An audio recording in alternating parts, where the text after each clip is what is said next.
Daddy, please! Shut up, you bastard! You're out of this house! No, please! The day his father threw him out of the house, Chinedu was only 13 years old. Rain clouds gathered above the compound, but the storm inside that house was far worse. The boy stood in the middle of the sitting room, trembling. Tears covered his face. "Dad, please," he begged, his voice shaking. "Let us redo the DNA test. That result is wrong. I know it is wrong." Chief Okafor avoided looking at him. The paper containing the DNA result lay on the table like a weapon that had already destroyed a family. Ngozi, the new wife, stood beside her husband with folded arms.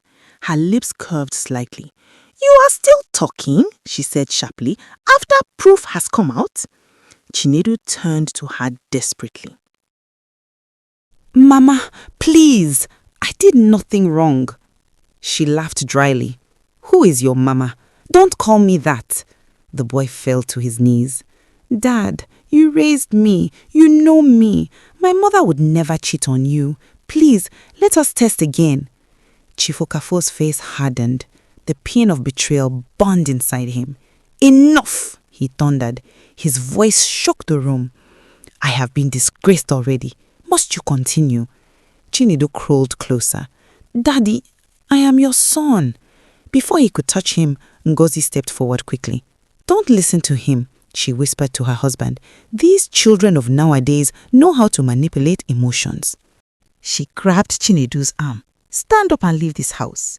The boy resisted, crying loudly. "I have nowhere to go." Chief Okafor's anger exploded. He grabbed the boy's shoulder and dragged him toward the door. "Go back to where you came from. Your mother deceived me and I was a fool all this while." "My mother is dead," Chinedu cried helplessly. The door opened violently. The rain was already falling. Together, husband and wife pushed him outside.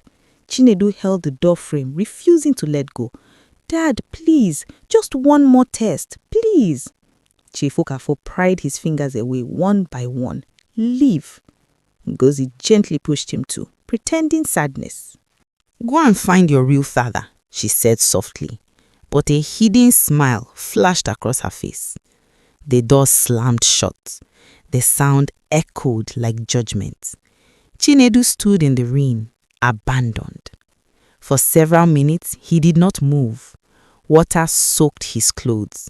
Tears mixed with rain on his cheeks. The house he once called home suddenly looked like a stranger's building.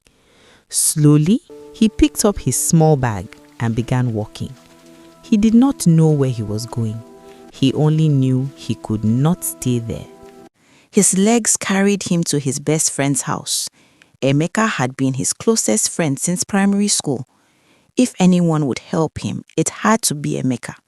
He knocked weakly. Emeka opened the door. "Chinedu? Wait like this? Wetin happen?" The boy tried to smile but broke into tears. "They sent me away." Emeka's expression changed. "Come inside first." Before he could step in, Emeka's mother appeared behind him. "What is happening here?" "Auntie, please," Chinedu said respectfully.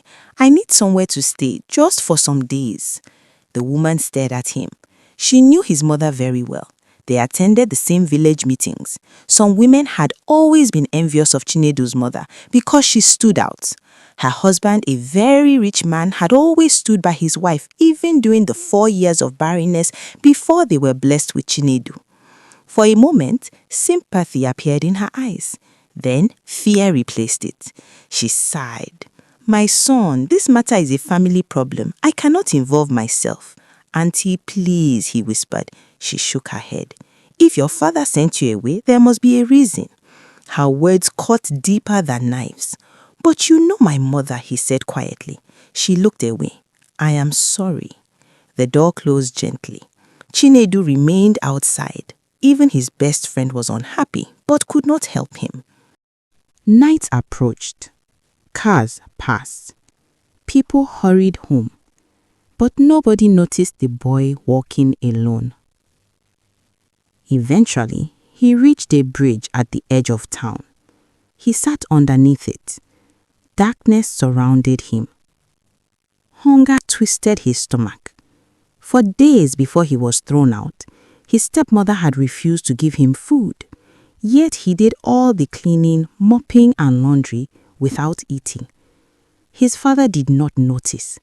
He was carried away by the joy of becoming a father again with his new wife. Minutes later, cold wind blew across his wet body. He hugged himself tightly. "Mama, what do I do now?" he whispered. Memories flooded his mind. Her smile, her prayers, her voice telling him everything would be fine at the hospital bed months ago. But nothing felt fine. Tears came again. He cried until exhaustion silenced him. Frightening thoughts began to fill his mind. Where would he sleep? How would he eat? Was this how his life would end? Later, a bread seller passed by. Chinedu rushed toward her and begged for bread. She asked him for money. When he said he had none, she chased him away. A young man passing by saw what happened. He called the bread seller back and gave her some money so she could give bread to the boy. The bread seller collected the money and called Chinedu to take the bread. The boy bowed gratefully and thanked her. Chinedu slept under the bridge for 3 days, begging for food just to survive. On the third evening, as the rain fell gently, Chinedu shivered from the cold. Just then, headlights slowed near the bridge. A car stopped close to him. Chinedu quickly wiped his tears, afraid of who it might be. The window rolled down. A teenage boy leaned out. "Chinedu?" It was Kunle, a schoolmate, not a close friend, just someone from school. "What are you doing here?" Kunle asked, surprised. Before Chinedu could answer, Kunle turned to the woman driving. "Mom, please wait, something is wrong." The woman stepped out of the car. She looked at the boy carefully. His swollen eyes, his shaking hands, his soaked clothes. The rain had been falling on and off for the past 3 days. It was the heart of the August season.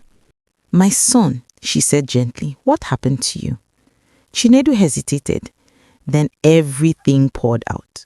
The DNA test, the rejection, the nights on the street. Silence followed. The woman's eyes softened. "No child deserves this," she said quietly. She walked to the car and opened the back door. "Enter the car." Chinedu froze. Ma. "Enter," she repeated kindly. "You will not sleep under a bridge tonight." That was the moment hope returned. The woman's name was Mrs. Williams, Kunle's mother. She gave him food immediately when they reached home. Hot rice, warm water, clean clothes. Chinedu almost cried again. Kindness felt strange after so much rejection. "You will stay here for now," she said, "but we must understand the full truth." Days turned into weeks. Chinedu resumed school quietly alongside Kunle. Every day, Mrs. Williams' driver took the boys to school. Mrs. Williams observed him carefully. The boy showed no sign of bad character. Respectful, hard-working, grateful. One evening, Mr. Williams and his wife stood in front of Chinedu in the dining room. She asked softly, "Do you believe the test result?" He shook his head. "My mother was a good woman." "What do you think, son?" asked Mr. Williams. Then Chinedu began to explain. "My mother told me they waited 4 years before having me. Months back, she had an accident. 5 days later, she passed away. And just 6 months after her death, my father came home with his new pregnant wife. Since then, she has made my life miserable." "Sir, Ma, my mother was always a supportive wife to my father, as far as I know." Something in his conviction touched them deeply as they looked at him. "Then the truth is not finished yet," said Mrs. Williams. 3 weeks later, on a Sunday morning, Mrs. Williams took him to his father's house. Ngozi, walking slowly due to her pregnancy, opened the door and froze. "You again?" she said, placing her left hand on her waist. I came to see my father, said Chinedu. Chief Okafor stepped outside immediately after hearing Chinedu's voice. Why are you here, you son of a promiscuous woman? Then Mrs. Williams spoke up. Good day, sir. Sorry for the disturbance. Sir, I think there is a need for another DNA test. I am not saying you are wrong, but maybe the system in that hospital was faulty, or the results were mistakenly exchanged. Before she could finish speaking, Mrs. Ngozi stalked her. Who do you think you are? She snapped angrily. Leave here before I do something bad to you. Immediately, Chief Okafor rushed inside the house. Moments later, he came out holding a sharp cutlass. Fear shot to the air. Both Mrs. Williams and Chinedu ran for their lives. They hurried back to their car and drove away quickly. Later that day, Mr. and Mrs. Williams sat down with Chinedu. They made a decision. They would see him through school, even through the university. Do not worry about anything, Mrs. Williams told him gently. As long as we are here, you will never be alone again. A few years later, Chinedu became a successful medical doctor. One day, as he was attending to a patient, he looked up unexpectedly through the window and saw his father sitting in a wheelchair, helpless and alone.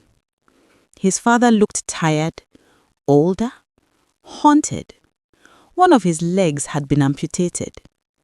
Chinedu slowly walked toward him and asked if he recognized him. At first, the old man said no, but then he looked closely. His eyes widened. Tears immediately filled them. Chinedu, my son, I am so sorry. Then Chinedu asked quietly, Where is your wife, Ngozi? His father lowered his head. That pregnancy was not mine. She ran away with all my money and with the real father of her baby. One day she told me the truth. She said she changed the result of the DNA test. I searched everywhere for you, my son, but I could not find you. I am very sorry. Please forgive me. Since then, I have been feeding hand to mouth, and a few months ago, I had an accident. His hands began shaking. Oh God, what have I done? Tears rolled freely down his face. He looked at Chinedu. My son, forgive me. After hearing the story, Chinedu said softly, I forgive you, Father. Father and son embraced tightly. Both cried, but people in the town never forgot his story. Sometimes truth sleeps, but it never dies. And the boy he rejected became the son he almost lost forever. If this story touched your heart, please don't forget to like this video and subscribe to the channel for more powerful African stories like this. And share this story with someone who needs to remember that truth may sleep, but it never dies. Thank you for watching. See you in the next story.